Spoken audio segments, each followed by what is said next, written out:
નમસ્કાર, આપ જોઈ રહ્યા છો બીટીવી ન્યૂઝ ગુજરાતી. હું છું અંકુર રાવલ. સમાચારની શરૂઆત કરીએ. ભાજપની 3 દિવસીય પાર્લામેન્ટરી બોર્ડ બેઠકનો આજે બીજો દિવસ છે. 58 બેઠકો માટે ઉમેદવારોના નામ પર મંથન અને ગાંધીનગરની 5, મહેસાણાની 7, અમરેલીની 5, બોટાદની 2 બેઠકો પર મંથન ચાલી રહ્યું છે. અમદાવાદની 5, ભાવનગરની 7, ખેડાની 6 બેઠકો માટે ચર્ચા ચાલી રહી છે. તો પંચમહાલની 5, નવસારીની 4, ભરૂચની 5 અને જામનગરની 5 બેઠકો માટે ચર્ચા ચાલી રહી છે. તો ભાજપ પાર્લામેન્ટરી બોર્ડની બેઠક ચાલી રહી છે. 58 બેઠકોના ઉમેદવારના નામ પર અત્યારે મંથન ચાલી રહ્યું છે.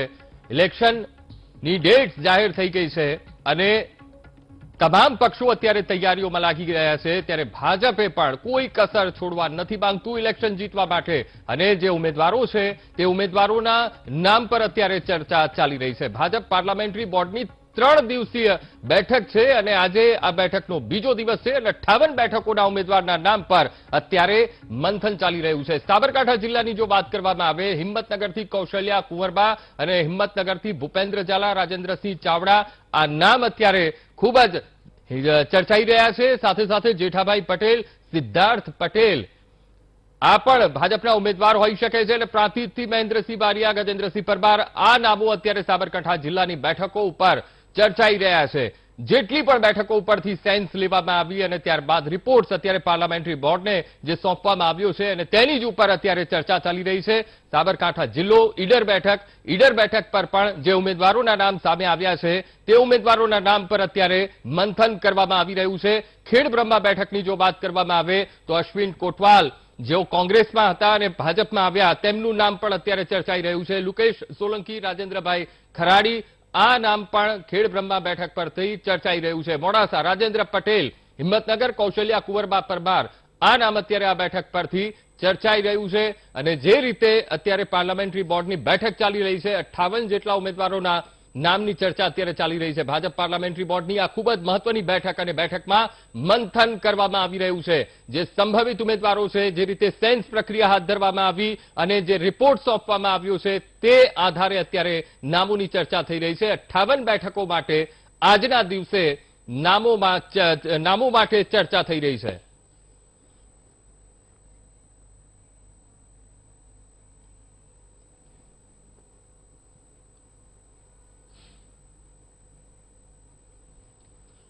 અમદાવાદથી અમારા સંવાદદાતા ગૌતમ શ્રીમાળી અને રાજકોટથી એસોસિએટ એડિટર ધર્મેશ વૈદ્ય લાઈવ જોડાઈ ગયા છે. સૌથી પહેલા ગૌતમ, હું આપને પાસે આવીશ કારણ કે 3 દિવસીય પાર્લામેન્ટરી બોર્ડની બેઠક આજે બીજો દિવસ છે. 58 બેઠકો માટે અત્યારે મંથન ચાલી રહ્યું છે. કઈ દિશામાં અત્યારે મંથન ચાલી રહ્યું છે? બેઠકમાં હાલમાં શું ચર્ચા થઈ રહી છે ગૌતમ?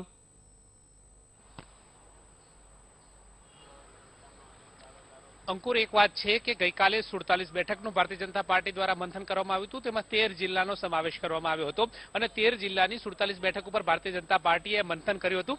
તેમાંથી 5 નામો જે છે તે પેનલ તૈયાર કરવામાં આવી હતી અને આ 5 નામોની પેનલ છે જે તેને કેન્દ્રીય પાર્લામેન્ટરી બોર્ડની અંદર મોકલશે તે પ્રકારની રણનીતિ ઘડવામાં સાથે ભારતીય જનતા પાર્ટી છે તેની કામગીરી છે તે આરંભી છે. એ જ રીતે આજની વાત કરવામાં આવે તો આજે 58 બેઠક ઉપર અને 13 જિલ્લાની 58 બેઠક ઉપર ભારતીય જનતા પાર્ટી દ્વારા મંથન હાથ ધરવામાં આવ્યું છે. મંથન અંતર્ગત કહી શકાય કે સવારમાં ગાંધીનગર શહેરની જે 4 બેઠકો છે તેની ઉપર મંથન કરવામાં આવ્યું. ત્યારબાદ મહેસાણાની જે વિધાનસભાની બેઠકો છે તેની ઉપર પણ મંથન કરવામાં આવ્યું. ત્યારબાદ અમદાવાદ જિલ્લાની જે 5 બેઠકો છે તેની ઉપર ભારતીય જનતા પાર્ટી દ્વારા મંથન કરવામાં આવ્યું અને ત્યારબાદ હવે રાજકોટની બેઠક ઉપર છે તેનું મંથન કરવામાં આવ્યું. ત્યારબાદ હવે અત્યારે હાલ તો કહી શકાય કે અન્ય જે જિલ્લા જે છે તેની ઉપર ભારતીય જનતા પાર્ટી દ્વારા મંથનની પ્રક્રિયા છે તે હાથ ધરવામાં આવી છે. કુલ 58 બેઠક ઉપર ભારતીય જનતા પાર્ટી જે છે તે આજે બીજા દિવસે સવારથી લઈને અત્યાર સુધી મંથન કરી રહી છે. જોકે ભારતીય જનતા પાર્ટીની વાત કરવામાં આવે તો બનાસકાંઠાને લઈ અને અનેક નામો જે છે તે સામે આવી રહ્યા છે. બનાસકાંઠાના જે નામોની અંતર્ગતની વાત કરવામાં આવે તો બનાસકાંઠાની અંદર અનેક નામો જે છે તે સામે આવી રહ્યા છે. જોકે બનાસકાંઠામાં કુલ 9 વિધાનસભાની જે બેઠકો છે તેમાંથી ફક્ત 2 જ બેઠકો ભારતીય જનતા પાર્ટી છે, એટલે કે 7 બેઠકો જે છે તે કોંગ્રેસ પાસે છે. એટલે કે સૌથી મોટું ગાબડું જે છે તે બનાસકાંઠા જિલ્લામાંથી ગણવામાં આવી રહ્યું છે અને બનાસકાંઠા બનાસકાંઠાને લઈ અને ભારતીય જનતા પાર્ટી મંથન કરી રહી છે. જો કે ડીસાની વાત કરવામાં આવે તો ડીસાની અંદર 5 નામો જે છે તે સામે આવી રહ્યા છે. તેમાં શશિકાંત પંડ્યા, મગનભાઈ માળી, રાજુભાઈ ઠાકોર, લેબજી ઠાકોર અને ડોક્ટર રાજુલ દેસાઈના નામ જે છે તે ચર્ચાઈ રહ્યા છે. એટલે કે ડીસા વિધાનસભાની બેઠક ઉપર આ 5 નામોની પેનલ જે છે તે તૈયાર થઈ છે. એ જ રીતે પાલનપુરની વાત કરવામાં આવે તો પાલનપુર વિધાનસભાની બેઠકની અંદર એ ગઢવી, રમેશ પટેલ, ગિરીશ જાગણિયા, મનુભાઈ હાજીપુરા, નીલમબેન જાનીનું નામ જે છે તેની પેનલ જે છે તે તૈયાર થઈ છે. વડગામ જે છે ત્યાં જિગ્નેશ મેવાણીથી ચૂંટણી લડે છે, કોંગ્રેસમાંથી તેઓ ધારાસભ્ય છે.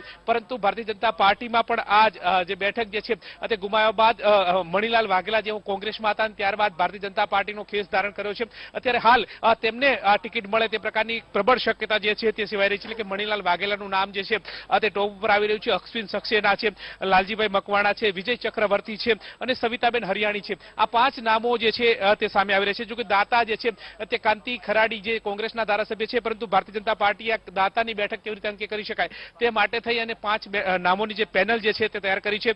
તેમાં સ્વરૂપસિંહ રાણા, લાગુભાઈ પારગી, માજીભાઈ કોદરબી, રવિન્દ્ર ગમાર, આશાબેન ભીલ ની જે નામો જે છે તેની એક પેનલ તૈયાર કરવામાં છે.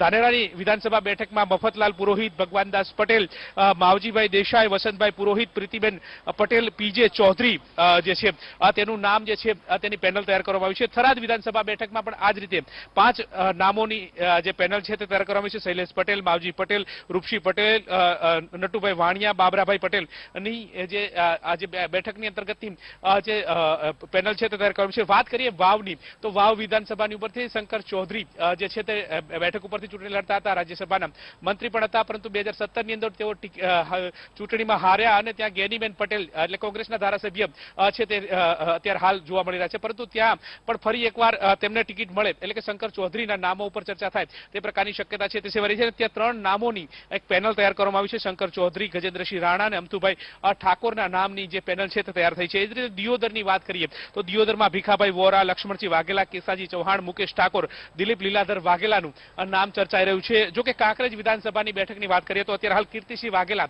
જે ઉચ્ચ શિક્ષણ જે રાજ્ય કક્ષાનું જે છે તેના મંત્રી છે અને તેમને ફરીવાર રિપીટ કરવામાં આવે તે પ્રકારની શક્યતા છે તે સેવાઈ રહી છે. તે ઉપરાંત ભારસી ભાટેલિયા, આનંદ પટેલ, હરગોવન શિવરાડી અને સુખદેવસિંહ સોઢાનું નામ છે તે ચર્ચાઈ રહ્યું છે. એટલે ગાંધીનગર વિધાનસભા બેઠકમાં પણ અનેક નામો જે છે તે ચર્ચાઈ રહ્યા છે. એટલે કે ગાંધીનગર વિધાનસભાની જે 5 જેટલી જે બેઠકો છે અને 5 બેઠકો પર અનેક નામો જે સંભવિત નામો જે છે તે સામે આવી રહ્યા છે. જે અંતર્ગત વાત કરીએ તો નીતિન કુમાર જે પટેલ જે છે તેનું નામ ચર્ચાઈ રહ્યું છે. ગાંધીનગર ઉત્તર બેઠકમાં 4 નામો જે છે તે સામે આવે છે. અશોક કુમાર પટેલનું નામ છે, રુચિર ભટ્ટ જે અત્યારે હાલ જિલ્લા પ્રમુખ છે અને તેમનું નામ ચર્ચાઈ રહ્યું છે. રીટાબેન કેતુભાઈ પટેલ કે જેઓ મેયર ગાંધીનગરના રહી ચૂક્યા છે અને તેમનું નામ પણ આવી રહ્યું છે. એ જ રીતે ગાંધીનગર દક્ષિણની વાત કરવામાં આવે તો વાઘેલા, ઈશ્વરસિંહ બેચરજી ઠાકોર, સરોજબેન પટેલ અને અલ્પેશ ઠાકોર જે છે તેનું નામ જે છે તે પર ચર્ચાઈ રહ્યું છે. જો કે અલ્પેશ ઠાકોર જે છે તે 2017 ની અંદર કોંગ્રેસમાંથી ચૂંટણી લડ્યા, ત્યારબાદ તેઓ પક્ષપલટો કરીને 2017 ની અંદર ભારતીય જનતા પાર્ટીમાં જોઈન થયા. ભારતીય જનતા પાર્ટીમાં જોડાયા બાદ તેઓ રાધનપુર વિધાનસભા બેઠકમાંથી લડ્યા અને ત્યારબાદ હવે રાધનપુર અને ગાંધીનગર દક્ષિણ બેઠકમાં પણ તેઓ દાવેદારી કરવાની વાત છે તે સામે આવ્યું છે. એટલે અત્યારે હાલ તો ગાંધીનગર દક્ષિણમાં તેમનું નામ ચર્ચાઈ રહ્યું છે. હિતેન્દ્ર પટેલનું નામ છે તે પણ ચર્ચાઈ રહ્યું છે. દેગામ ની વાત કરીએ તો 4 નામો જે છે તે ચર્ચાઈ રહ્યા છે. બલરાજસિંહ ચૌહાણ છે, સુમેરુ અમીન છે, ચૌહાણ ધર્મેન્દ્રસિંહ છે, ઠાકોર રોહિતજી ચંદુજી, ભરતસિંહજી ઝાલા છે તેનું નામ ચર્ચાઈ રહ્યું છે. કલોલની વાત કરવામાં આવે તો કલોલ એટલે કે આ તમામ જે બેઠકો જે છે ગાંધીનગરની, ગાંધીનગર લોકસભા એટલે કેન્દ્રીય ગૃહમંત્રી અમિત શાહનો સંસદીય વિસ્તાર પણ છે. તેની અંદર બી આ જે 5 બેઠકોનો જે સમાવેશ થાય છે. પરંતુ તે અંતર્ગત વાત કરવામાં આવે તો કલોલ વિધાનસભા જે છે તે પણ ગાંધીનગર વિધાનસભાની અંદર લોકસભાની અંદર પણ આવે છે. એટલે કે તેમાં પણ 6 નામ જે છે તેની પેનલ તૈયાર થઈ છે. એટલે કે પટેલ ગોવિંદભાઈ જોઈતારામ છે, પરીન પટેલ છે, ઠાકોર લક્ષ્મણજી છે, અનિલ પટેલ જે કે પટેલ જે છે, ઉર્વશી પટેલ છે તેના નામ ચર્ચાઈ રહ્યા છે. જો કે માણસા વિધાનસભા બેઠકની વાત કરવામાં આવે તો માણસામાંથી ગત વખતે અમિત ચૌધરી જે છે તે સાવ ઓછા માર્જિનથી એટલે કે 400 થી ઓછા માર્જિનથી અમિત ચૌધરી જે છે તે હાર્યા હતા અને ત્યાં પણ હવે ફરી એકવાર તેમને ચાન્સ મળે તે પ્રકારની પણ એક શક્યતા છે તે સેવાઈ રહી છે. એટલે કે તેમાં પણ 5 નામોની પેનલ તૈયાર થઈ ચૂકી છે. એટલે કે અમિત ચૌધરી જે છે, ડીડી પટેલ છે, જેએસ પટેલ છે, અનિલ પટેલ છે, યોગેશ પટેલ છે, તેના નામો જે છે તે ચર્ચાઈ રહ્યા છે. આમ અનેક નામો જે છે એક બાદ એક સામે આવી રહ્યા છે અને તે અંતર્ગતનું મંથન ભારતીય જનતા પાર્ટી કરી રહી છે. આજે 58 વિધાનસભા બેઠકનું મંથન અંકુર કરવામાં આવી રહ્યું છે. બિલકુલ ધર્મેશ, હું આપની પાસે આવીશ. સૌરાષ્ટ્રનું રાજકારણ કેવું અત્યારે ગરમાઈ રહ્યું છે? કારણ કે જે રીતે સેન્સની પ્રક્રિયા લેવાઈ, કેટલાય ઉમેદવારો સામે આવ્યા, દાવેદારી સીટ ઉપર કરવામાં સામે આવ્યા અને અત્યારે જે આજે પાર્લામેન્ટરી બોર્ડનો બેઠકનો બીજો દિવસ છે અને 58 બેઠકો માટે જ્યારે મંથન થઈ રહ્યું છે ત્યારે સૌરાષ્ટ્રમાં કેવું રાજકારણ છે, ઓવરઓલ કેવું રાજકારણ અત્યારે જોવા મળી રહ્યું છે? અંકુર, સૌથી વધુ ભાજપમાં ઉત્તેજના છે, કારણ કે કોણ બનશે ઉમેદવાર એની અટકળો તેજ છે. કારણ કે સેન્સ સમયે જે દાવેદારો હતા એ સૌથી મોટી સંખ્યામાં હતા. એટલે સૌરાષ્ટ્રની વાત કરીએ તો સૌરાષ્ટ્રની 48 ને 6 કચ્છની, એટલે 54 બેઠકોના કાલથી જ જે કહી શકાય કે પાર્લામેન્ટરી બોર્ડમાં વારો આવવાનો શરૂ થયો છે. એમાં કાલની જો વાત કરું તો રાજકોટ શહેર અને જિલ્લો કે જે સૌરાષ્ટ્રનું પાવર હાઉસ કહેવાય છે, રાજકોટની મુખ્ય 4 બેઠકો છે. એક છે વર્તમાન જે પૂર્વ સીએમ વિજય રૂપાણીની છે એ બેઠક છે, અરવિંદ રૈયાણી રાજ્યમંત્રી છે. આ બધા બેઠકોના જે કે પાર્લામેન્ટરી બોર્ડમાં જે નિરીક્ષકોનો રિપોર્ટ સોંપાયો એ ઉપરથી પેનલ તૈયાર થઈ છે. અત્યારે મોટા મોટા ખાસ નામો જે બહાર આવી રહ્યા છે એ જણાવું તો રાજકોટ જે વિજય રૂપાણી વાળી જે બેઠક છે, રાજકોટ પશ્ચિમ, આ પશ્ચિમ બેઠક ઉપર અત્યારે જે પેનલ બની એમાં કમલેશ મીરાણી જે શહેરમાં ભાજપના પ્રમુખ છે, કશ્યપ શુક્લ છે, તેજસ ભટ્ટી છે, નીતિન ભારદ્વાજ છે, કાશ્મીરાબેન નથવાણી છે. આ 5 નામો અત્યારે મોટા મોટા બહાર આવી રહ્યા છે. આ જ રીતે રાજકોટ પૂર્વની જો વાત કરીએ તો અરવિંદ રૈયાણીનો જે મત વિસ્તાર છે, વર્તમાન સિટિંગ એમએલએ છે અને રાજ્યમંત્રી છે, ત્યાં અરવિંદ રૈયાણીનું નામ ગયું છે પેનલમાં. ઉદય કાનગર છે, દલસુખ જાગાણી છે, દિલીપ લુણાગરિયા છે. આ જ રીતે રાજકોટ દક્ષિણ એટલે વર્તમાન એમએલએ ગોવિંદભાઈ પટેલનો મત વિસ્તાર છે, ત્યાં અત્યારે ધનસુખ ભંડેરી, ગોવિંદ પટેલ, ભરત બોગરા અને રમેશ ટીલાળા એ સહિત 5ના નામોની જેને કહી શકાય કે પેનલ તૈયાર થઈ છે. રાજકોટ ગ્રામ્યની જો વાત કરીએ તો એસસી એસટી છે, એમાં લાખાભાઈ સાગઠિયા જે સિટિંગ ભાજપના એમએલએ છે, લાખાભાઈ સાગઠિયા, ભાનુબેન બાબરિયા, રાજુભાઈ અઘેરા, મોહનભાઈ દાફડા, આ તમામ લોકોની એક પેનલ રવાના થઈ છે. અંકુર, આજે રાજકોટ સિટીની જે મહત્વની બેઠક છે 4 છે. હવે વાત કરીએ જો જિલ્લાની વાત કરીએ તો ગોંડલની વાત કરીએ તો ગોંડલમાં આ વખતે ભાજપના જ 2 જૂથ આમને સામને છે. જેને કહેવાય કે સેન્સ વખતે પણ આ 2 જૂથે શક્તિ પ્રદર્શન કર્યા હતા. આવા સંજોગોમાં ગોંડલમાં જે પેનલ તૈયાર થઈ છે એમાં ગીતાબા જાડેજાનું ટોપર નામ છે, જ્યોતિરાદિત્ય સિંહ છે, અશોક પીપળિયા છે, સદેવસિંહ જાડેજા છે અને શશિકાંત ભીમાણી છે. આ નામો પણ ગયા છે.